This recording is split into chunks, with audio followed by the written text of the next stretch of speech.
Bueno, para partir, esta pregunta de qué es lo público es una pregunta bastante compleja y lo público en Chile en particular además se ha ido desdibujando cuáles son los límites de la propiedad estatal respecto a qué es lo que cumple un rol o una función pública. Hoy día ese debate está más que vigente porque se van a tomar definiciones, hay una promesa de una reforma educacional en los primeros 100 días de gobierno que ya empezaron a correr. Hay además, les aprovecho de comentar, se envió una carta del ministro de Educación a la CONFECH para participar de una reunión en la cual, bueno, no especifica bien para qué sería esa reunión, pero sería un primer hito de acercamiento entre el movimiento estudiantil, digamos, y el gobierno, y eso es algo que tenemos que definir todos nosotros en nuestras asambleas y ver cuáles son los objetivos y el provecho que le podríamos sacar a una eventual reunión con el ministro. Pero hay ciertas cosas que es importante mencionar, y si bien no hay claridad y va a depender por supuesto de la postura ideológica o de la línea política que uno sigue a la hora de definir qué es lo público, hay algunos elementos que se vienen aglutinando o que son más o menos generales. Se define lo público, o algo muy general, como lo que es común a todos los hombres y las mujeres.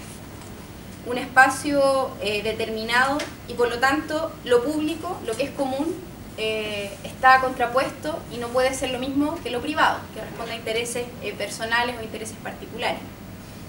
Esa definición, que es muy sencilla, muy antigua, nos entrega, digamos, un principio que, si bien la realidad concreta no necesariamente uno lo puede guiar todo por principio, sí eso nos permite establecer un horizonte.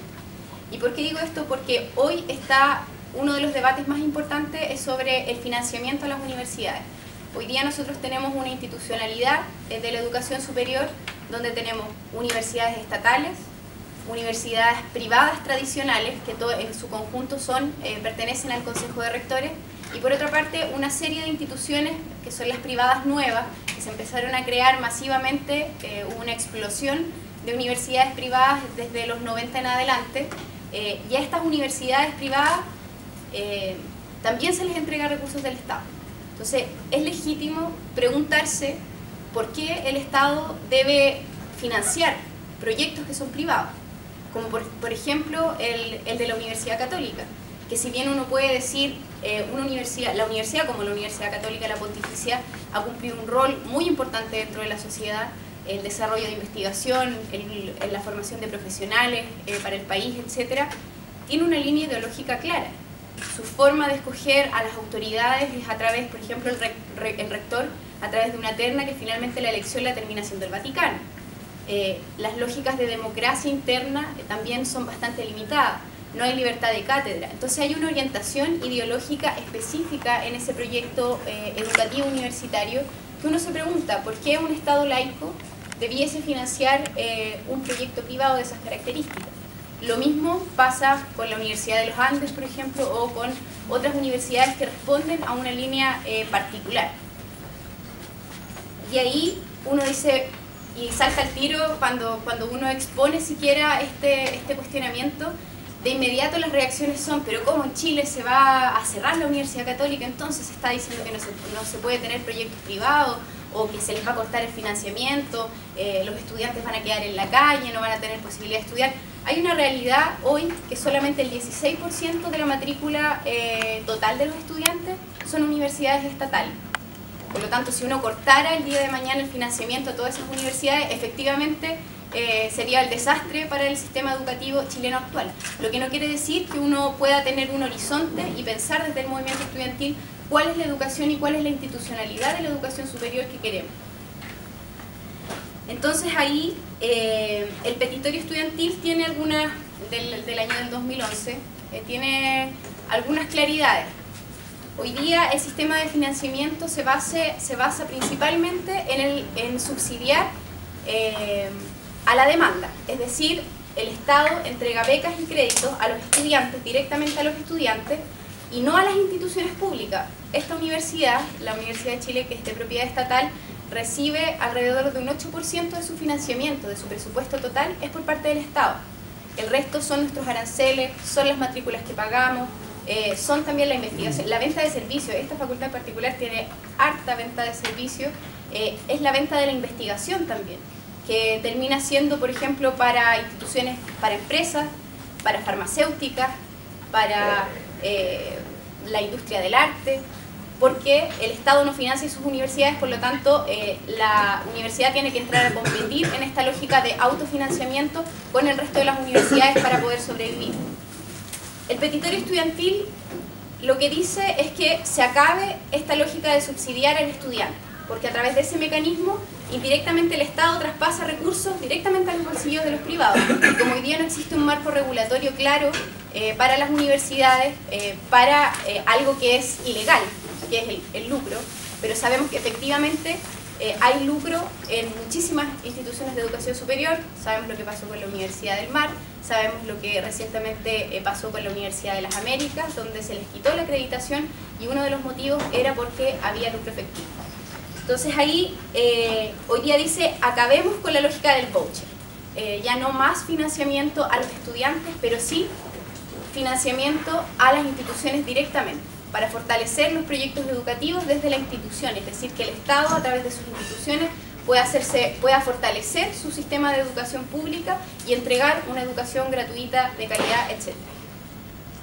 Pero cuando uno dice eso, inmediatamente viene la realidad, y es este esquema de universidades del CRUCH, universidades privadas nuevas, donde hoy día el Estado de alguna u otra forma le entrega recursos a todas esas instituciones. Y uno se pregunta, ¿a qué instituciones el Estado debe financiar? Y ahí entra la pregunta compleja. Y en esto no puede ser una defensa corporativa a la hora de hablar de financiamiento de las instituciones, muchas veces pasa así, sobre todo con los rectores, que a la hora de discutir este tema del financiamiento, no piensan en cuál es la perspectiva que tenemos para nuestro modelo educativo, sino cómo puedo conseguir un poco más de recursos para mi propia universidad, la que yo estoy gestionando, y que sin duda faltan recursos. Siempre faltan recursos en esta universidad para poder aumentar la matrícula, para poder pagarle un sueldo decente a los profesores, a los funcionarios, que si no terminan migrando hacia el sector privado, competir finalmente. Entonces esa es la discusión hoy día. Ya tenemos claro financiamiento directamente a las instituciones, pero ¿a qué instituciones debe financiar el Estado? Y ahí entra directamente el problema de lo público. ¿Es necesariamente lo público sinónimo de lo estatal? Tal vez no, pero hoy día, sin duda, es una condición necesaria que sea estatal para cumplir. ¿A quién más que a las instituciones del Estado le podemos exigir que cumplan un rol público? ¿Y qué es el rol público? Y ahí también entramos en un debate respecto a ¿cumple la Universidad de Chile realmente un rol público en la sociedad? Uno dice, bueno, tiene una larga trayectoria, una historia de aportes, de sacar profesionales al país, de realizar investigación atingente, etc. Sin embargo, esta misma lógica de introducirse en el mercado lo ha hecho flexibilizar su función pública y vincularse directamente al mercado laboral a través, por ejemplo, de las reformas de mallas curriculares. Ha significado vincular su investigación directamente al empresariado del área de conocimiento que sea. Y además, ¿cómo podemos hablar de una universidad pública donde esta lógica de financiamiento finalmente tenemos que casi por el completo, o sea, más del 90% del financiamiento de esta universidad es privado, ya sea por lo que sale de nuestros bolsillos, como de los aportes a través de la venta de servicios? Pero justamente este es el rol que cumple el movimiento estudiantil, de poner estas cuestiones en evidencia y de decir, nosotros podríamos avanzar en financiamiento basal, en democratización, es decir, la integración de todos los actores de una comunidad a la hora de tomar decisiones. Nos suena muy lejano a lo que conocemos, incluso hay muchos sentidos comunes que tenemos los estudiantes, y decimos, pero ¿por qué como estudiantes vamos a decidir hacia dónde se orienta la universidad si nosotros estamos de paso? Es una lógica que se ha instalado, pero que no es igual en todos los países. No ha sido siempre así en Chile. En el año 67 comenzó una reforma en la cual se democratizó las universidades, hubo cogobierno, es decir, funcionarios, académicos, estudiantes participaban de las decisiones de la universidad, porque entendemos que para construir universidad es necesario una comunidad empoderada y que tenga capacidad de tomar decisiones. Entonces podríamos avanzar en eso, podríamos avanzar en heterogeneizar la matrícula, que hoy día sabemos que está tremendamente elitizada, sobre todo en facultades como la que yo vengo, medicina, ingeniería, economía, son facultades tremendamente elitizadas donde hay una infrarrepresentación de los primeros quintiles de los estudiantes y una sobrerepresentación de los últimos quintiles. Podríamos avanzar en igualdad de género. Hace poco se hizo una presentación por parte de Rectoría de un informe que mostraba las desigualdades de género entre académicos hombre y mujer, entre estudiantes, acoso laboral, la diferencia que existe entre el sueldo. Entre los vicerrectores hay una vicerrectora y solo ella gana menos. O sea, solo por el hecho de ser mujer gana menos dinero, y eso es una decisión interna de la comunidad universitaria. No hay ningún decreto de ley que diga a las mujeres se le paga menos. Entonces, podríamos avanzar en todas estas cosas pensando quizás en que eso es lo que le va a entregar el rol público a nuestra universidad. Y esto nosotros sí se lo podemos exigir a una universidad estatal, porque tiene que responder a las necesidades de la mayoría, y eso es lo que justifica el financiamiento que están entregando todos los chilenos y chilenas a una universidad estatal. Pero ¿podríamos exigirle eso a un proyecto privado? Probablemente en universidades privadas sí se podría avanzar, tal vez en democratización. Por ejemplo, en Perú las universidades católicas tienen cogobierno, tienen libertad de cátedra, tienen mayores niveles de pluralismo, pero tiene una limitante, que es hasta dónde llegan los intereses de ese proyecto privado. O sea, tú no le vas a pedir, por ejemplo, a una universidad católica que pueda, no sé, desarrollar investigación. Tal vez es una necesidad hoy día en Chile por las condiciones de aborto clandestino, que haga investigación para justificar una política de Estado en relación al aborto. Y hoy día eso pasa en la universidad, donde no se entregan recursos, no se le entregan las investigaciones para poder desarrollar ese tipo de política, pero sí hay un centro de investigación digamos, en contra de poder justificar una política pública de ese tipo, porque hay una visión clara y nadie está diciendo que esa visión deba eliminarse de la existencia, sino solamente que no debiese por qué recibir aportes del Estado si no es algo que va a ir en beneficio común, que es la definición de lo público. En relación a justamente también esto del rol público, hay un tema que también está pendiente en nuestra universidad, o que de a poco, sin haber políticas claras que digan los ingenieros de esta universidad se van a ir a trabajar todos al sector privado, o decir los médicos de esta universidad también se van a ir a trabajar al sector privado. Eso pasa de facto. Eso pasa de facto. La gran mayoría, al menos de los profesionales de la salud que egresan de la Universidad de Chile, trabajan en el sector privado. Y ahí uno dice, bueno, ¿cuál es el rol de los profesionales que está formando esta universidad? ¿Cuál es el rol de la orientación del conocimiento que se genera al interior de esta universidad? Y ahí uno dice, bueno, la Universidad de Chile debiese responder a las necesidades de la mayoría de Chile. A eso debiese estar mandatada. Pero hoy día también hay una relación, esa relación ambigua entre el Estado y sus universidades, no permite generar mayores niveles de regulación y se pone, digamos, en este gran saco a todas las universidades. E incluso lo que se plantea en un momento es eliminar la distinción entre universidades estatales y universidades privadas de cualquier tipo, y que compitan por el financiamiento a través de convenios de desempeño, que es, por ejemplo, creo que acá igual se hizo un convenio de desempeño para armar, no sé si este edificio u otro, en Juan Gómez Milla, el proyecto Bicentenario también es convenio de desempeño, por lo tanto se amarran ciertos criterios que define el gobierno de turno para entregarle financiamiento a una universidad. Eso también, por supuesto, coarta la autonomía universitaria, que es la posibilidad de construir, de que esta comunidad construya su propio proyecto educativo y sea independiente de la orientación que tenga el gobierno de turno. Y tiene que ver también con cuál es la vinculación que tiene la universidad con las comunidades. Hoy día pasa que la gran mayoría de las facultades de esta universidad que están repartidas por el territorio de Santiago no tienen ningún tipo de vínculo con las comunidades en las que están insertas. Más aún son torres de marfil a las cuales la población que convive con ellas no piensa, sus hijos no piensan que van a entrar a la Universidad de Chile. Es un lugar absolutamente apartado, no hay ninguna vinculación entre unos y otros, y más aún se produce una relación muy utilitarista, pero eso no tiene ningún retorno a la comunidad. Y muchas veces esos proyectos se repiten año tras año, el mismo proyecto, para que los estudiantes aprendan sin generar ningún impacto en las condiciones de vida de esa población, que sí te está entregando algo beneficioso para ti como estudiante y también a la institución. Entonces, ¿por qué no podría pensarse una extensión, un concepto de extensión que es esta vinculación entre la universidad y su territorio, que dijera, ok, tenemos cuántas generaciones han pasado de enfermeros sin aportar absolutamente nada a esta comunidad? ¿Por qué no hacemos un programa de 10 años plazo donde digamos vamos a reducir tal indicador dentro de la comunidad como aporte de la Universidad de Chile a esta comunidad con la cual nos relacionamos?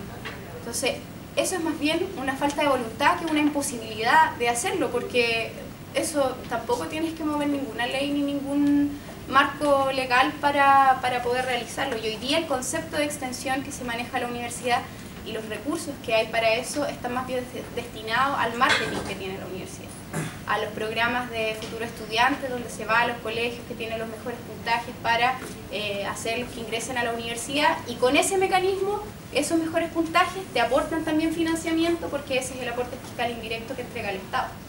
Entonces hay toda una relación perversa en este modelo de competencia que es finalmente lo que queremos eliminar, y por eso mismo no pasa solamente por un tema de lucas, de plata, de cuánta plata inyecta el gobierno, sino más bien cómo comprendemos la educación como un derecho social, más allá de los límites del financiamiento, más allá de los límites de quiero estudiar gratis, no quiero pagar de mi bolsillo, sino entendemos una educación de un derecho social colectivo.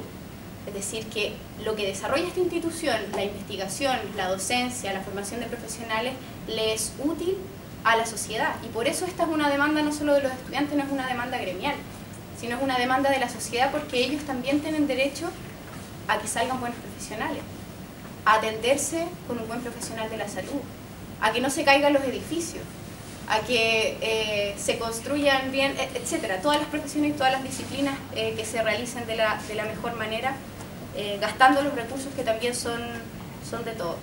Para cerrar nada más, este año es en particular un año complicado para el movimiento estudiantil. Complicado a diferencia de lo que pasó en 2011, porque el cierre de puertas era tal ese año que tú chocabas contra una pared, por lo tanto al chocar reafirmabas tu convicción en torno a una cuestión súper simple y sencilla, que era un eslogan prácticamente de educación pública, gratuita y de calidad.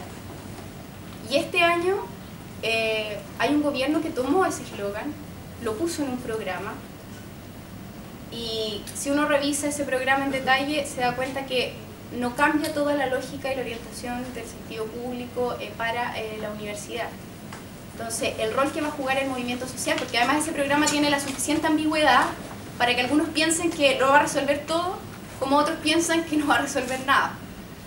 Hay algunos puntos que ya están claros que no resuelve, como por ejemplo el fin al lucro, donde le ponen la condición del fin al lucro con recursos públicos. Es decir, va a seguir existiendo lucro bajo este modelo de reforma, va a seguir existiendo lucro y la posibilidad de negociar con la educación. Pero hay otras cosas que quedan ahí a medias tintas, sentarnos a pensar y sentarnos a estudiar también. ¿Cuál es la educación que queremos? ¿Qué otros modelos existen de educación? ¿Cómo podríamos solucionar posibles cierres a universidades privadas? ¿Qué va a pasar con esos estudiantes? ¿Deberían pasar a las universidades del Estado? ¿Debería expropiarse esas universidades y crear más universidades estatales? ¿Qué va a pasar con el lucro? ¿Cuáles van a ser los mecanismos que nosotros vamos a exigir para que se cumpla el fin al lucro efectivo en todos los niveles de la educación? Y finalmente esa discusión que es bastante complicada, que es a quién va a financiar el Estado. Porque ahí lamentablemente uno, a la hora de decir no se tiene que financiar los proyectos privados, te empiezas a quedar sin actores con los cuales pelear esa reforma educacional. porque los rectores van a querer defender sus instituciones y no van a querer que les quiten los recursos con los cuales han funcionado hasta ahora, y también se genera como ese sentido corporativista de defensa de un proyecto de los estudiantes, por ejemplo, de la Universidad de Concepción, que es una universidad privada, pero que ha cumplido un rol importante dentro del desarrollo regional, pero sigue siendo un proyecto privado. Entonces, todo eso nos va a tocar este año, así que la invitación nada más a que nos hagamos parte de este proceso y eso.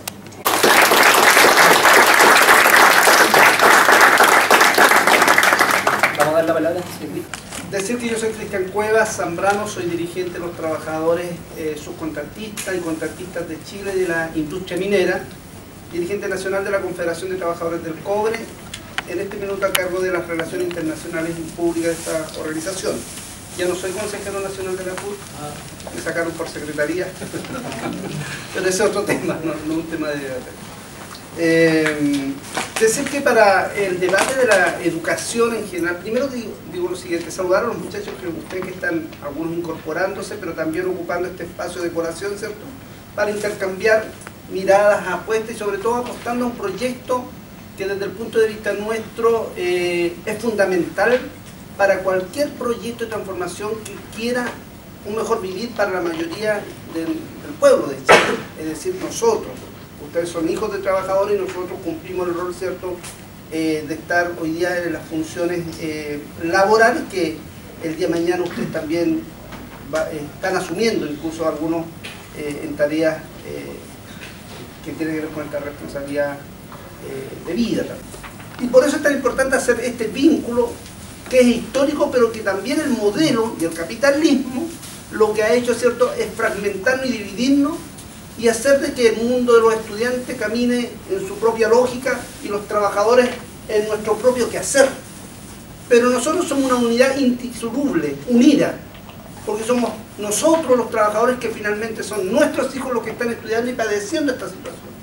Por tanto, la victoria de ustedes también impacta positivamente en el hogar de los trabajadores y trabajadoras de Chile. Entonces hoy día nosotros vemos, y esto decirlo, que no ha sido un debate tampoco intenso en función de los sindicatos, ni de las organizaciones sindicales, porque ese es lo que tenemos que reconstruir en la relación, esta relación social y política. Entonces nosotros hoy día vemos una universidad, ¿cierto?, que ha profundizado la división del trabajo y que ha generado a escala industrial trabajadores ilustrados precarizados. Porque ustedes van a salir quizás un par de años más con algún título, pero que obviamente el mundo del mercado laboral lo que ha hecho de los profesionales en general y técnicos es el abuso y la precarización. Para que un profesional incluso pueda tener un sueldo que le dignifique, tiene que estar por 3 o 4 oficios distintos o funciones en función para alcanzar una remuneración que dignifique. Entonces por eso uno tiene que constatar que aquí las universidades lo que han hecho por producto de este modelo es profundizar esa división del trabajo y por tanto hoy día tenemos una universidad al servicio del mercado, parcelando el conocimiento, una universidad que contribuye a la mercantilización. Entonces nosotros cuando hablamos de la universidad pública, lo público, ¿qué es lo que es lo público? Es que ese conocimiento sea para todo, que esa posibilidad de desarrollarnos y capacitarnos y formarnos y ser actores para la transformación social sea parte fundamental de una universidad. Entonces eso se dejó de ser. Se dejó, lo decía la propia, me dice, cuando lo público es lo colectivo, el espacio común, es donde nos reunimos como sociedad a debatir en la diferencia, pero para construir un proyecto. Y eso hoy día está, de alguna manera, expropiado, está secuestrado por este modelo económico capitalista en su fase neoliberal. Entonces hoy día la universidad no tiene un proyecto de país. Y mientras no tenga un proyecto de país, no va a poder avanzar en un proceso que signifique, ¿cierto?, esta relación de construir un mejor país. ¿Y por qué decimos que no tiene proyecto de país? Por todo esto de la fragmentación, este tema de la profundización de la división del trabajo, esto que tenemos que competir entre nosotros y que obviamente hoy día el Estado no quiere cumplir ese rol porque no lo cumple porque hay una institucionalidad que se lo prohíbe. Y porque el andamiaje para poder avanzar incluso en los temas que ustedes mismos como estudiantes o el movimiento social y político ha planteado, requiere, ¿cierto?, de una fuerza gravitante. Y fuerza que demostraron en el 2011, pero que lo único que generó en términos de síntesis es poner un programa, una propuesta, o que te la toman y que te la acomodan según las necesidades que el propio modelo requiere para poder seguir respirando. Entonces, nosotros necesitamos una universidad que tenga un proyecto país, que los profesionales en sí lo desean realmente. O sea, hoy día usted, aquí tengo una amiga psiquiatra infantil de Calama que está con nosotros. Hoy día los profesionales, compañeros y compañeras, en el fondo, ¿cuál es el vínculo que tiene con el territorio, con la comunidad, enajenada, fuera de él? Porque no hay un compromiso con el país, pues. Entonces se producen profesionales a escala industrial para que se precaricen en sus relaciones laborales y se someten en función de lo que el modelo quiere. Aquí tenemos amigos periodistas, pues. A escala universal se producen los periodistas. Incluso en las universidades el debate que se hace los periodistas, no, yo quiero ser periodista porque quiero ser periodista de la empresa, de las comunicaciones de la empresa, y no pensando en el conocimiento que ese periodista a través de las armas de la comunicación puede contribuir al desarrollo de un país. Entonces esos son los temas que están ausentes del debate nacional. Y históricamente la universidad cumplía ese rol. Y ese rol es el que nosotros tenemos que recuperar. Y por eso también es necesaria esta relación entre ustedes los estudiantes y nosotros los trabajadores. Un ejemplo, en los años 70, el año 70, cuando hubo la posibilidad que los trabajadores pudiesen también formarse académicamente en la Universidad de Chile como la Universidad de Santiago tuvieron una experiencia de cerca de 3.000 trabajadores que se profesionalizaron o se formaron en la universidad. Y el conocimiento que ellos tuvieron fue en función de un proyecto. Y se fueron a la industria a poder, ¿cierto?, entregar ese conocimiento. Entonces, yo creo que el gran déficit es que ninguna universidad hoy día tiene un proyecto país, porque el modelo lo que ha hecho es erosionar e imposibilitar, porque también quiere secuestrar el conocimiento, las capacidades, porque la universidad es que hoy es. La universidad es la que debe estimular las artes, el conocimiento, la creación, el oxigenar a una sociedad que permita, ¿cierto?, esa relación, y no como este Olimpo, ¿cierto?, esta universidad que es inalcanzable para el pueblo. Y ustedes que son hijos de trabajadoras y trabajadores asalariados, indistintamente si es una madre profesional o es una obrera, lo importante es que se reconozcan como parte de ese proyecto. Y eso es lo que nosotros queremos contribuir a esto. Entonces, ¿cómo? Ayer leía algo, hoy día en la mañana, en relación a la Universidad Católica. La Universidad Católica nace en contraposición de las ideas de un Estado que efectivamente pudiese avanzar en un Estado laico, más democrático, que el conocimiento estuviera a disposición de la sociedad. Por tanto, una universidad que tiene como fin ideológico y político mantener políticas que hasta hoy día, ¿cierto?, nos restringen y conservadoras, pues. O sea, si cuando hacemos el debate sobre derechos reproductivos en relación al tema del aborto, por ejemplo, o sea, en este país no se puede debatir eso, porque está también limitado por las cosas ideológicas, porque esto es una lucha ideológica y política, no es una lucha así porque queremos educación pública, no es porque queremos derechos a los trabajadores, es una cuestión de poder, el que tenga cierto, recuperar esa vocación de poder.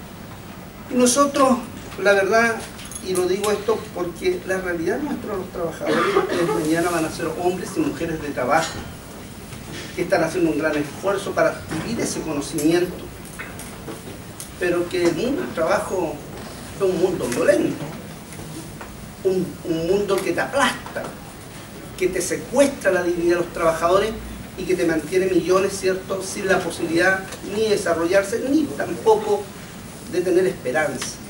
Dar un ejemplo, por ejemplo, en la zona del carbón, de donde yo soy originario, esta zona del carbón, porque ya no produce carbón. Ahí tenemos una flota, Coronel, Arauco, Purinilagua, toda esa región. hay miles de trabajadores y familias que están en una desesperanza aprendida.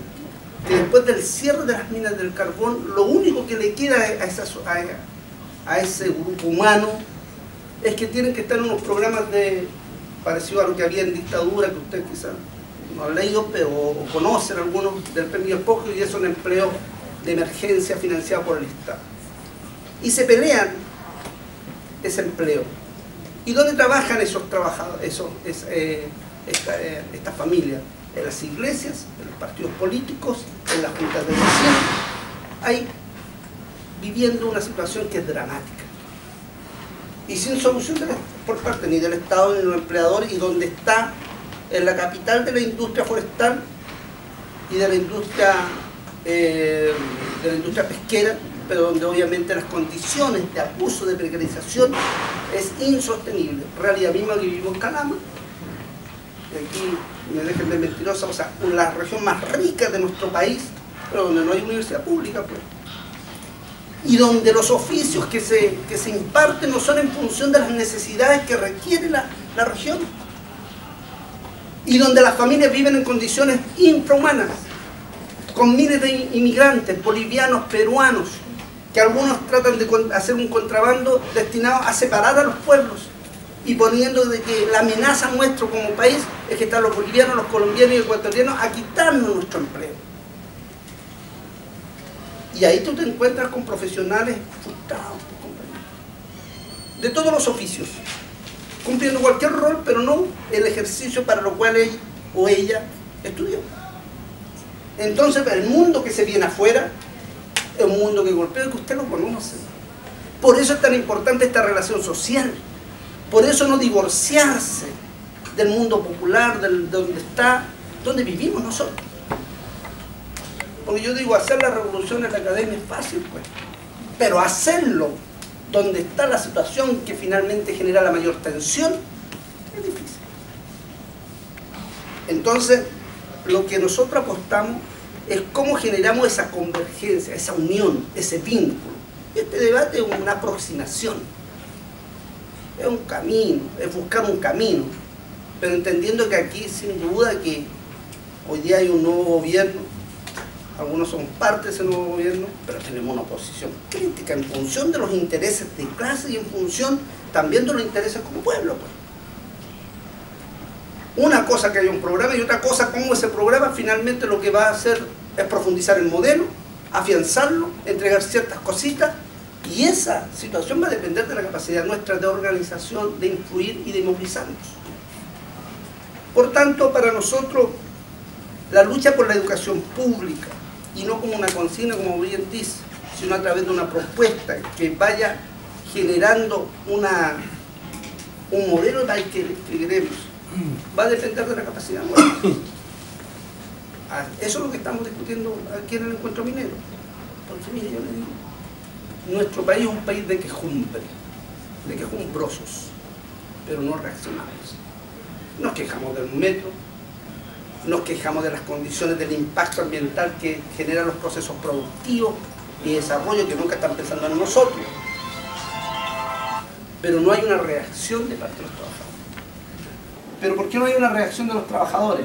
No es porque los trabajadores tengan miedo, es porque hay una conducción sindical permeada por el capitalismo, por el neoliberalismo, y sometidos al andamiaje de las reformitas propuestas que están hoy día o que se proponen, y no en función finalmente de que este trabajador o trabajadora sea un sujeto social capaz de influir en un proyecto de transformación para Chile y Argentina.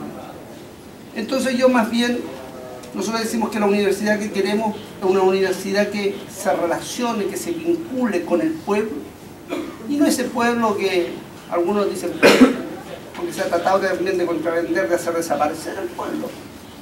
Hoy ya somos gente, hoy ya somos ciudadanos, no somos pueblo. Porque lo que se hace es fragmentar también y a través de los conceptos, ¿cierto? A través de la palabra, también hay un contrabando ideológico. Entonces nosotros lo que más bien apuntamos a que necesitamos esa universidad que piense en un país necesitamos profesionales dignificados y que se vinculen también con ese proyecto de país, y que sin duda esa posibilidad solamente va a ser posible avanzar en la medida que generemos la convergencia de nuestras luchas. Y nuestra lucha tiene que ver para la no instrumentalización de que hoy día convocan a marcha, ¿cierto? Y que obviamente sabemos que son otras cosas que no tienen que ver con el sentido que estamos planteando acá, sino que nosotros estamos planteando cambios de fondo estructurales, institucionales y en función de un proyecto de país, pensando en la mayoría, de este caso, en nuestra familia, en nuestros hijos, los trabajadores y trabajadoras de Chile. Eso. Muchas gracias. Cuando la mayoría de los profesionales de medicina van al sector privado y la mayoría de los profesionales de salud se van al sector privado. Y mi pregunta es, ¿ese es un problema de la universidad, del enfoque que da la universidad, que fue lo que dijiste tú, o es un problema de la institucionalidad general del país? Porque claro, está bien, perfectamente si la universidad le da un enfoque más público a la educación, en el fondo, que darle la opción y mostrarles la opción de que al egresar uno tenga que cumplir un rol público. Si no sigue siendo mucho más atractivo el sector privado por las remuneraciones que da, por los beneficios que te da a ti como profesional trabajar en un sector privado en vez del público, y eso no es culpa del sistema en vez de la universidad. Sí, la verdad es que contemos preguntas, si que hay más preguntas.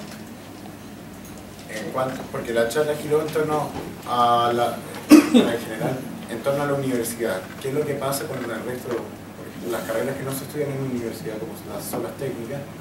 O se habla afuera, he escuchado por ejemplo que en Suecia, si es que un maestro, por ejemplo, que va a embaldosar, el señor tiene que tener un título en embaldosar o sea, saber, como mencionaba, tiene que haber adquirido saber. ¿Y qué pasa con eso, por ejemplo? Porque en Chile no, o sea, por lo menos lo que yo sé, no se dan esas condiciones de estudio. Yo tengo una pregunta, o sea, son dos preguntas, una para Melissa y otra para Cristian. Melissa, tú mencionaste como tres aspectos importantes de este año, que uno ahora tiene que ver con las transformaciones que se han prometido en educación, o que capturaron el eslogan que nosotros manejamos en el 2011 y que efectivamente se van a iniciar por lo menos durante los primeros 100 días de gobierno. Otro aspecto tiene que ver con las transformaciones internas, que además yo mencionaría ahí el hecho como concreto de que tenemos elecciones de rector y de decano en la universidad.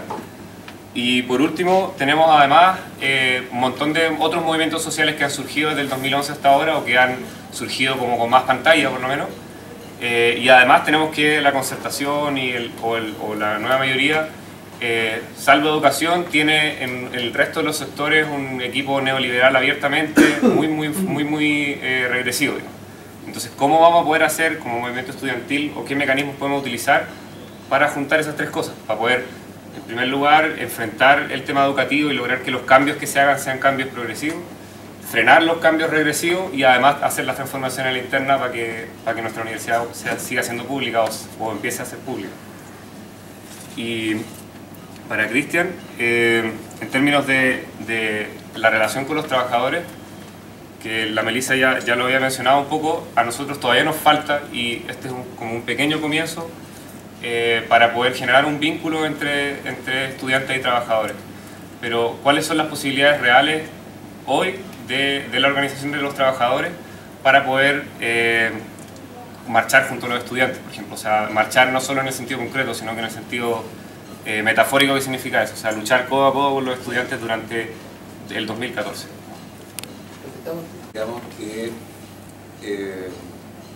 nos hablara un poco, digamos, de cómo ve él el fortalecimiento, digamos, en esta llamado nuevo ciclo de la política, el fortalecimiento de la organización sindical y del movimiento de los trabajadores, porque no sé, digamos, no quiero ser es decir, porque en realidad lo que es fundamental, ¿ya?, para cualquier proceso de cambio y de acumulación de fuerza es la organización de los trabajadores. Entonces, ¿qué hay, digamos, respecto, digamos, de los avances en derechos sindicales? ¿Ya? Que fortalezca la organización sindical, también estos problemas, digamos, de la negociación por rama, digamos, que sin eso, digamos, están expuestos, el fin del blockout de parte de los empresarios, ¿ya? Porque, a decir verdad, me perdonan, digamos, pero eso es lo estratégico. El resto es harta música, es música bien bonita, ¿ya? Pero mientras el movimiento de los trabajadores no sea capaz de ser el eje impulsor, digamos, de los cambios, me perdonan, pero es linda música. Hay varias preguntas ya hechas. Vamos a hacer otra ronda de preguntas. Hay una persona que me levantó la mano. En un foro político en la Semana Mechona, que a veces se piensa que es pura cerveza y marihuana, y en el contexto de un foro sobre universidad pública y movimientos sociales, y la polémica de la semana ha sido la famosa marcha, de todas las marchas, que yo le llamo la marcha de casi todas las marchas, protegida por los carabineros, todos los carabineros. Hay una polémica en torno a la participación de la CONFECH y a la manipulación que hizo la prensa respecto de esa decisión, ¿no?, que llevó primero a mucha confusión, a algunos desinformados a acusar abiertamente a la CONFECH de vendido y prácticamente que se habían bajado los pantalones esperando la reunión con el ministro Izaguirre.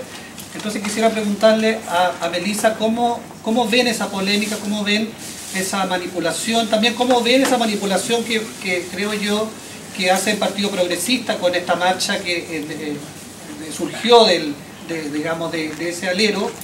Y finalmente rebotarle la pelota a Cristian y preguntarle por qué la ausencia de los trabajadores en esa marcha, por qué no están las grandes demandas que a todos nos importan, que son los recursos naturales, ¿no? El sábado en la marcha, el Día Mundial del Agua, y no aparece dentro de las demandas, y tampoco aparece la recuperación del cobre. Entonces algo tiene esa marcha que no logra ser la marcha de todas las marchas.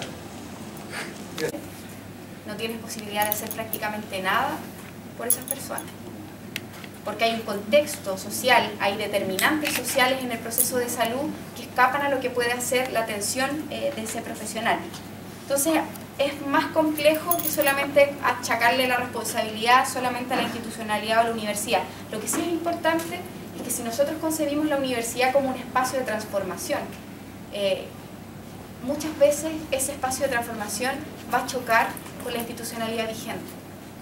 Y esa es una voluntad que se tiene que construir por la comunidad universitaria, que diga, nosotros estamos dispuestos a que nos ataquen, como ha sido sistemáticamente desde la dictadura, tratar de desmantelar esta universidad. Estamos dispuestos a eso, pero no ceder en nuestro proyecto político, porque esto es un tema político, de responder a las necesidades de la mayoría del país. Respecto a la pregunta de cómo abordar en el avanzar demandas, frenar lo que sean retrocesos para el movimiento estudiantil, y cómo abordar también la coyuntura interna de elecciones de rector, de poder visibilizar que hay un problema de democratización a la hora de no poder elegir autoridades unipersonales como el rector, los estudiantes, los funcionarios, de no poder decidir cuál es la orientación que va a tener esta universidad. Ahí hay hartas tareas. Tiene que ver con tener un buen diseño temporal del proceso que se va a vivir en 2014, de conocer que hay una promesa en 100 días de gobierno, que en nuestra coyuntura como estudiantes también conocer cuáles son nuestros propios procesos. No tenemos capacidad de movilización antes del 21 de mayo, eso es algo que tenemos que considerar. Tenemos que considerar también que la coyuntura está entre el 21 de mayo, donde iniciamos movilización y se da el discurso presidencial, hasta finales de septiembre, cuando se tramita la ley de presupuesto, que tenemos también la idea de generar una política ofensiva y no solamente estar reaccionando, como históricamente lo ha hecho el movimiento estudiantil, reaccionar a la coyuntura que impone el gobierno, y eso significa tener una agenda propia. Decidir reunirnos con los diferentes actores de la educación, decidir reunirnos con los trabajadores, bajo qué objetivo, fortalecer nuestras organizaciones, bajo de qué manera, para que, y en relación a lo que mencionaba antes, este no sea solamente un proceso independiente del resultado que tengamos el año 2014, que se aumente el financiamiento de los aportes basales a las universidades, que aumente tal vez el acceso a la educación, que se democratice en algunos aspectos, que se deroguen los artículos del TFL que hoy día impiden la organización en universidades privadas, que a pesar de eso el movimiento estudiantil se constituye como un actor permanente. Porque hoy día se piensa, y mucha gente tiene la impresión de que en el momento que se haga la reforma el movimiento estudiantil se acaba. Y el movimiento estudiantil no puede acabarse porque esto no es más que una voluntad política momentánea. Esto tiene que ver con correlación de fuerzas. Porque acá hay intereses económicos, poderosos, gigantescos involucrados en el negocio de la educación. Entonces esto tiene que ver con la capacidad de mantener un nivel de conflictividad y que nosotros tengamos una fuerza, una presión social que sirva para fiscalizar, para supervisar una reforma que podría ser favorable si es que tenemos un proceso de movilización, para construir en conjunto el proyecto educativo, porque no solamente queremos que nos entreguen una reforma, queremos construir un nuevo sistema educativo para Chile. Entonces, eso, la lógica del movimiento estudiantil como un actor permanente dentro de la sociedad chilena, creo que es un factor clave. Y solamente breve para el tema de la marcha, de todas las marchas, el movimiento estudiantil o la CONFECH nunca se bajó de la marcha. Fue un titular bien grande que pusieron de que la CONFECH se baja de la marcha. La CONFECH nunca adhirió, nunca participó de esa convocatoria. Y finalmente tuvimos la primera sesión el 11 de enero y la segunda la tuvimos ahora hace poco, hace como un domingo atrás, en Temuco, cuando nadie había ingresado a clase. Y una de las críticas permanentes que ha existido en los últimos 2 años dentro del movimiento estudiantil es la marcha ritual. Que tenemos una marcha, otra marcha, que la caracterización de la marcha viene después de haber ya fijado la convocatoria, y eso es algo que tenemos que aprender a superar. Porque la marcha es un mecanismo potente, es una herramienta que tenemos nosotros para medir nuestras fuerzas, para saber cuánta gente vamos a convocar, cuál es el grado de legitimidad que tiene el movimiento estudiantil, para poder visibilizar nuestras demandas, para poder hacer el ejercicio de tomarnos la calle porque creemos que es un derecho. Entonces, esa herramienta hay que cuidarla. Y creo que, si bien ojalá que llegue mucha gente el día sábado y que se logren relevar las demandas que ahí se están posicionando por todas las organizaciones, con cuales muchas de esas organizaciones nosotros hemos trabajado permanentemente. Y no significa que no apoyemos esas demandas ni que queramos que los estudiantes no lleguen, solamente queremos tener un proceso inteligente, estratégico, a la hora de evaluar nuestras fuerzas, nuestras herramientas, porque lo que queremos es ganar. Creo que eso de repente se nos olvida un poco porque llevamos tantos años ahí dándole a la movilización. Las marchas nos han servido también para poder dejar el tema ahí, a pesar de que no haya coyuntura propiamente tal, nos ha permitido mostrar, estamos los estudiantes todavía peleando, pero principalmente es cuidar las propias formas que tenemos, nuestras herramientas de lucha. De la relación que tienen los trabajadores con los estudiantes, pero desde otro enfoque, cómo los estudiantes también se acercan o por lo menos generan lucha codo a codo en torno a marchas que son transversales a la sociedad, que son mayoritariamente consignas que también levantan desde los sectores de los trabajadores. Porque se daba el ejemplo de lo que pasó el 26 de junio del año pasado, también cómo se dieron acercamientos el 4 y 5 de agosto, el 4 de agosto y el 24 y 25 en 2011. Pero también recordar que el año pasado sucedió que hubo también otra convocatoria de la CUT, que fue el 11 de julio, en la cual se posicionó en primera instancia, incluso antes de la cual la CONFECH después hace la primera adherencia a la del 26 de junio, y luego la CONFECH adhiere también a la 11 de julio, pero con menor fuerza. De hecho, el proceso de discusión acá en ingeniería también dio cuenta de ello, en la cual se mostraban las dos partes, pero la CONFECH en sí le daba más prioridad a otras, de manera súper sutil. Cosa se demuestra que el 26 de junio marcha gran cantidad de estudiantes, por marcha con adherencia de sectores de los trabajadores, pero solamente en marcha con consignas estudiantiles. Pero el 11 de julio a mí me tocó, yo tuve la suerte de marchar ahí también. Fue el primer hito, la primera marcha transversal en la cual se podían rescatar las consignas como el nuevo código laboral, la sindicalización automática, fin a la AFP, la nueva constitución y la educación gratuita, y en la cual en Santiago marcharon cerca de 50.000, 70.000 personas, pero solamente la mayoría trabajadores. Eso como que para mí fue súper grato, pero ¿qué pasa ahí? Entonces, ¿qué pasa si esas dos convocatorias se hubieran unido? ¿Qué pasa si la Confech hubiera apostado a generar una mayor unidad en torno a la otra, que fue una marcha que se levantó desde la CUDA del inicio de año? Y esa, como me pregunta, en ese contexto me preguntaba el compañero Cristian, ¿cómo ve la necesidad de la cercanía de los estudiantes, más allá que vean a los trabajadores como actores para los fines estudiantiles, sino también cómo los estudiantes se permean y dan la lucha en torno a las demandas transversales que abarcan los trabajadores? Y para la Melissa, como presidenta FECH, si es que en este año se va a notar, o no sé si, no es de mala sangre, pero si se va a notar alguna especie de distinción con las orgánicas con las cuales se trabaja, porque la Central Unitaria de Trabajadores, el Colegio de Profesores son orgánicas súper fuertes. El Colegio de Profesores es la mayor orgánica sindical, la mayor organización sindical del país, que está adherida a la Central Unitaria de Trabajadores, pero en los últimos años hemos visto que la participación conjunta ha sido bastante forzada, que ha sido a mitad de año, el 2012, el 2013 también, y para ver cómo desde un inicio se empieza a generar un trabajo conjunto, desde mi perspectiva.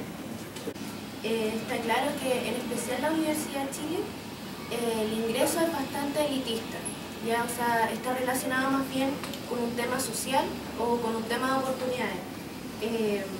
También sabemos que hay un problema con la mantención de los estudiantes que vienen de colegios municipales, que llegan acá y llegan con un vacío de contenido académico en relación a sus compañeros que venían de colegios particulares. Y lo que esto también trae como consecuencia que la gente prefiera meter a sus hijos en colegios particulares deshaciendo o en realidad desechando la educación municipal. Entonces, mi pregunta es ¿cómo se pronuncia la FED frente al elitismo que se da dentro de la universidad, o cómo también enlazan las demandas de la universidad con las demandas secundarias frente a la calidad de los colegios municipales? Y por último, como de táctica y específicamente con respecto a tiempos, sobre el tema de la definición de lo público, que es como el tema central de este foro, yo quisiera hacer la pregunta a Melissa, si tú no consideras que quizá un poco apresurado haber apresurado el debate en torno a lo público, precisamente cuando en nuestras bases en general no hay claridades con respecto a ese tema. Si bien se dio un proceso de difusión en el 2009, hay que entender también que hay un recambio generacional que también hay muchas generaciones que no han dado esa discusión, que no están al tanto de esos insumos, y que tampoco ese 2009 se llegó a un consenso claro, y eso era previo a la coyuntura del 2011, lo cual también hace cambiar los sentidos comunes. Entonces, eso también considerando que hay universidades dentro del CONFET que todavía no ingresan a clase, y que precisamente con la coyuntura que pasó con la Católica, con NASLAC, que tuvo que retroceder, eso también le trae costo a la interna dentro de la Federación de la Católica. Entonces, ver cómo eso, si en verdad es una apuesta que se va a seguir, que se va a frenar un poco, eso es una parte. Y a Cristian, tú mencionaste, me entró la duda, que había que presionar para generar un proyecto político, país, pero le pusiste dos adjetivos que no lo entendí muy bien. Uno que era simbólico y el segundo que era estético. Si podría dar más detalles por qué esos adjetivos. Conocido en nuestro país. Él planteó el tema de la marcha de todas las marchas. La verdad, mira, a mí me ha tocado estar en miles de marchas. El tema es cuando tú sientes que hay una marcha instrumentalizada que no es el movimiento social. Yo conozco a los convocantes, son bien amigos míos. Pero el tema es que ese no emerge en función de una demanda concreta, un camino a seguir. Porque es como echarle una juguera a todos. O sea, si usted trabaja con los discapacitados, con la diversidad sexual, con los que quieren esto, se nos juntamos todos, pero no sabemos para dónde vamos. Entonces lo que tú tienes que tener para una convocatoria, realmente claro el camino que tú quieres seguir, cuál es la propuesta, y un poquito sospechoso, porque en el fondo, entendiendo que está recién instalándose un gobierno, y citar esto porque aquí también lo que está en disputa y en tensión es quién conduce el movimiento social y quién gana esa conducción. Y conociendo a los voceros que están planteando, efectivamente en diciembre del año pasado, el propio Marco, a quien conozco también, él planteó con poco ya las marchas, todas las marchas, en la segunda vuelta por ahí. Entonces es un poquito sospechoso esto y tiene que ver, ¿cierto?, con el control del movimiento social en función para mi proyecto, pero no para el proyecto colectivo de todos. Y como bien decía Marisa, comparto esto, o sea, el ritual de la marcha. O sea, nosotros podemos dar 20 vueltas por una marcha, pues si uno termina agotado. El otro día salió la marcha del 8 de marzo, yo les decía, falta energía en esta marcha, porque no estaba el actor principal, que son las mujeres, las actoras principales. Estaban, pero estaban desdibujadas. Y los que tuvimos la marcha, sentíamos que no había esa fuerza gravitante de la mujer, pues. Y yo dije, tantos hombres que hay acá y pocas mujeres. Entonces algo pasa, que uno que es un actor que conoce, si hemos estado en Magallanes, hemos estado en Aysén, en Freirina, en Calama, en Lota, en Coronel, en Petorca, en todos lados. Estos últimos, por lo menos yo llevo muchos años caminando y tratando de influir en la diversidad que tenemos. Pero esa marcha, todas las marchas, más bien es un espacio en disputa para tener una correlación de esfuerzo con proyectos que por lo menos no obedecen a los intereses de nuestro mundo. Porque no están los temas de fondo que nosotros queremos. Entonces por eso nosotros, la verdad tampoco nunca fuimos invitados, o sea, para ser serio, la verdad que nunca fuimos ni convocados a eso. Ahora lo que pasó el 11 de julio, nosotros participamos en ese paro nacional convocado.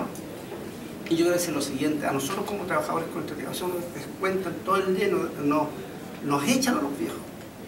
Pero esa marcha del 11 de julio, que nosotros somos parte convocante, que fue el de la CUT, y tú decías cómo generar esa convergencia, también tienes que generar los espacios de confianza y construcción y que la gente que está ahí no se sienta tampoco instrumentalizada.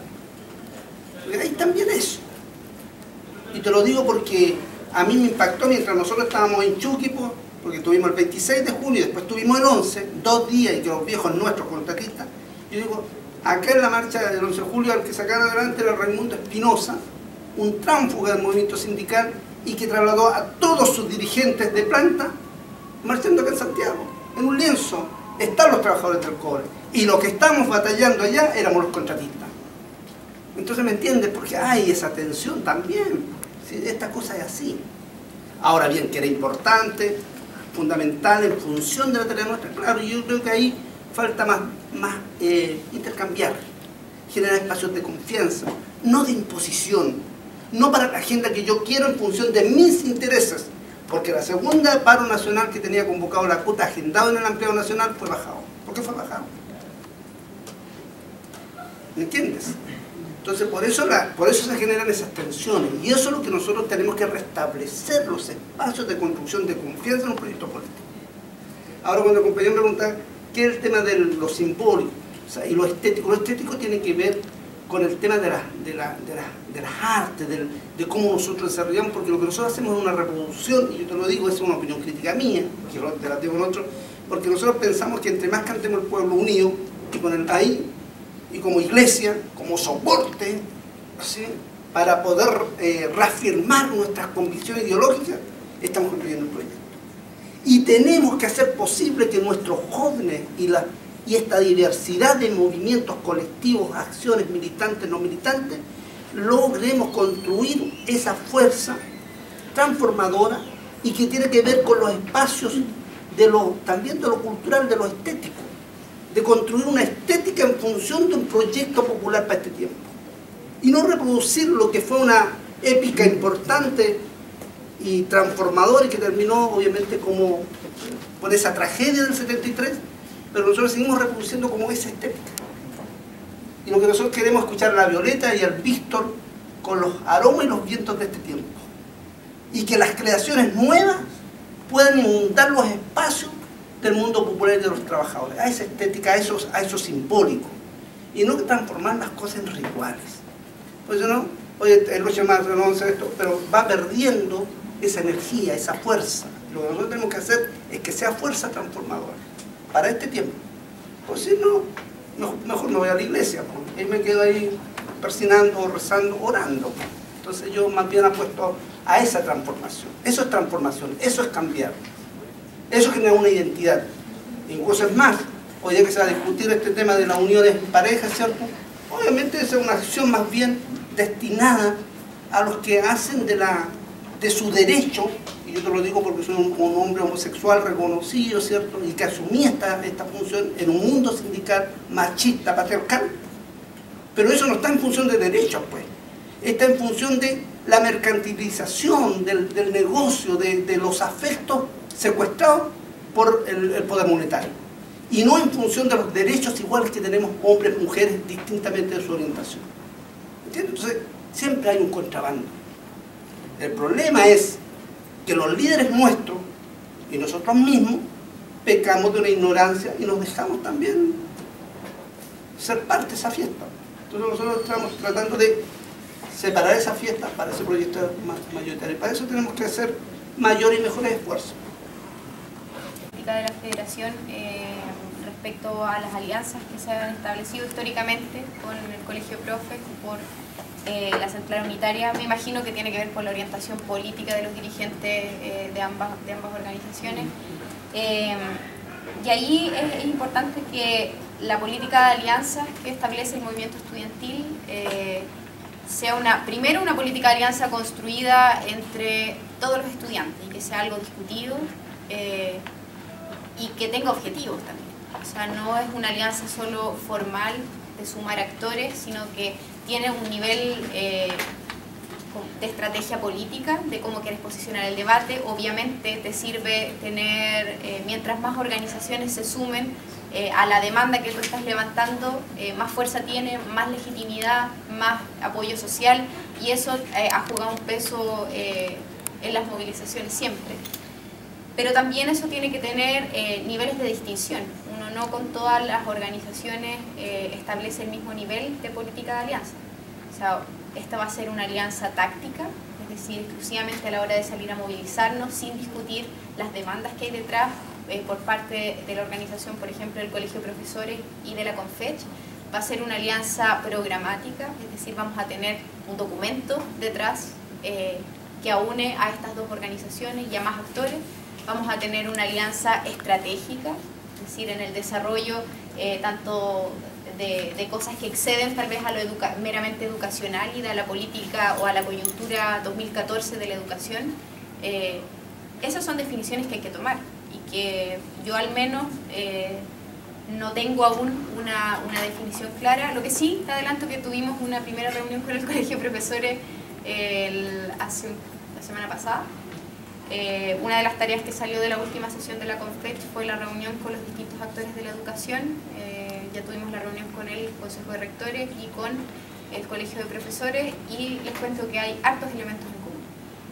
En función, hay algunas, digamos, distinciones, sobre todo en lo táctico, donde el Colegio de Profesores aún está en un ejercicio más bien de espera de lo que pueda pasar con la reforma educacional, a diferencia de nosotros que hemos manifestado como la voluntad de movilización independiente antes de las elecciones presidenciales, pero en términos de ciertas demandas históricas del movimiento estudiantil, como es el fin del lucro efectivo en todos los niveles, sin condición, hay niveles de unidad programático que nos permitirían establecer una alianza no solo táctica, que hasta ahora la alianza que ha establecido el movimiento estudiantil con el sector secundario, con el sector de trabajadores y con el sector del Colegio de Profesores, por ejemplo, ha sido exclusivamente táctica. Nunca ha habido un documento único con demandas claras que aúne a todos los sectores de la educación. Yo creo que esa es una tarea que se tiene que cumplir este año. Respecto a lo segundo, de la mantención de los estudiantes o cómo se desecha la educación municipal, en Chile, como en ninguna otra parte del mundo, se ha desmantelado el sistema público, el sistema municipal de educación. Una de las características de este modelo educativo es justamente la fragmentación que se genera a través de la municipalización que se hizo en dictadura, donde es muy disímil la realidad de una municipalidad con otra. De repente los encargados de educación de las municipalidades no saben absolutamente nada de educación, y además tienes una serie de lógicas y de leyes que han permitido el traspaso de los recursos del Estado hacia instituciones privadas, como la ley CEP, a través de la cual se entrega a los estudiantes vulnerables que ingresan a colegios particulares subvencionados, el Estado entrega la subvención, muchas veces sin regulación. Los niveles de regulación en Chile son malos a todo nivel, por lo tanto ese dinero puede pasar directamente a bolsillos de privados. ¿Y por qué fue tan impactante la designación de Claudia Peirano como subsecretaria, que era dueña de una agencia técnica de educación?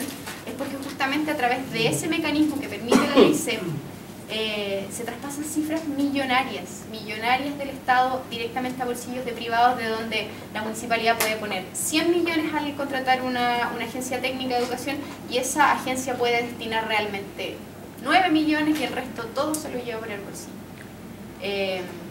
Entonces ahí hay esto no es que la educación pública ha ido muriendo, sino que ha habido un esfuerzo sistemático por desmantelar el sistema público, y eso ha creado, por supuesto, todo un imaginario dentro de la población chilena que la educación municipal es mala. Es mala, y frente a eso tienes una alternativa que es la educación particular si es que puedes, y particular subvencionada, que es mejor, que tiene mejores resultados, que va a permitir a tus hijos ingresar a la universidad. Entonces son mecanismos que se complementan. Y por lo tanto, una reforma al modelo educativo no solamente pasa por inyectar más recursos a universidades estatales, como la Universidad de Chile hoy día. O sea, ¿de qué nos sirve tener una gratuidad con el nivel de elitización que tenemos en nuestras facultades hoy día? Si no hay una reforma de acceso que garantice que va a haber una representación lógica de la sociedad al interior de las universidades.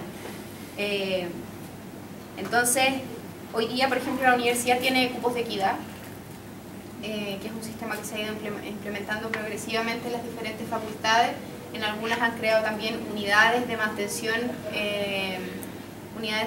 para los estudiantes, porque un estudiante que viene de un sector, digamos, más que vulnerable, porque en la Chile en realidad con la barrera de los 600 puntos que tienen los cupos de equidad tampoco es tanto lo que varía la condición socioeconómica de los estudiantes que ingresan por CIPE, pero sí muchas veces, sobre todo en facultades más elitizadas como medicina, como ingeniería, como FEN, esos estudiantes requieren de un apoyo, porque tienen otra base, digamos, de educación. Incluso a veces son mecanismos que uno no los piensa, pero si todos tus compañeros se van a carretear a Las Condes y tú no tienes la plata para hacerlo, inmediatamente eso provoca mecanismos de segregación.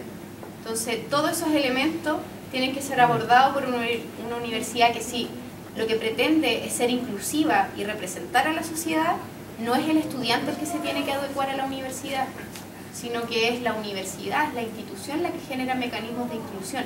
Si esta universidad realmente representara la sociedad chilena, como pasa en universidades en Brasil o en otros países donde hay un sistema de cuotas, donde si el 20% pertenece al primer quintil, entonces el 20% hay en la universidad. Esta universidad cambiaría absolutamente su dinámica, ya no podría ser la misma, porque la universidad tendría que ser necesariamente, inmediatamente, un factor de corrección de todas las distorsiones que genera la escolaridad como mecanismo de reproducción social y mecanismo de reproducción de las desigualdades sociales. Entonces ahí tiene que cambiar la lógica de la institución, que eso es algo que ha costado entender. No basta con incluir a estudiantes de sectores más vulnerables, sino cómo la institución se adapta para recibir a distintos estudiantes. No solamente los estudiantes CIPE requieren apoyo de mantención, requieren apoyo psicológico, requieren apoyo en compensación académica. Hay muchos otros estudiantes que tal vez sí tuvieron los puntos de la PSU y que también lo requieren. Pero hay una institución que evita hacerse cargo de la diversidad de los estudiantes que tiene al interior. Y respecto a lo de la táctica y en relación al debate, que fue un debate en Radio Duna a las 8 de la mañana, donde estaba la Nachla, presidenta de la FEUC, y yo, y fue un debate bien hostil, porque fue, vamos, sacar mentiras por verdad, también fue poner palabras y conceptos que nosotros no habíamos dicho. En un momento él dijo, bueno, Melissa dice que hay que eliminar las universidades católicas, y yo jamás planteé ese debate. Y si es apresurar el debate de lo público y con una postura que no está algunos podrían pensar que no está definido en la Confech, pero los que recordamos el debate del año 2009 en adelante, sabemos que es una posición que ganó dentro del Confech. Y eso se tradujo en que el petitorio del año 2011 dice que se tiene que entregar aportes basales de libre disposición y el criterio de prioridad está en las universidades estatales y con criterio regional porque son las más precarizadas. Lo que no quiere decir que nosotros digamos desde el movimiento estudiantil que no se le puede entregar plata del Estado a las universidades, a los proyectos privados. Y eso yo tampoco lo dije en la entrevista. Lo que sí dije que en función de las prioridades que existen hoy día, los recursos debiesen ir a las universidades estatales, a aumentar su matrícula y a que lo público sea una alternativa real para la gran mayoría de los estudiantes. Y ahí puede ser que sea apresurar un poco el debate, pero también ha permitido instalar ciertos temas que todo el año pasado y en relación a la candidatura presidencial y a los programas presidenciales y a las posiciones que empezaron a tomar los rectores respecto al debate del financiamiento, hoy día está muy instalado el tema del sentido público, como que cualquiera puede responder al sentido público si cumple ciertos criterios y que por lo tanto tiene derecho a recibir financiamiento del Estado. Esa postura está muy instalada a nivel social. O sea, la carta que sacó finalmente el rector Sánchez de la Católica con Peña, con Solesi, que había mantenido históricamente una postura de defensa de las universidades estatales, eso configuró un escenario nuevo respecto a los actores con los cuales cuentas a la hora de pelear, por ejemplo, recursos para las universidades estatales. Y yo creo al menos que es importante mostrar otras posturas y la justificación de esas posturas.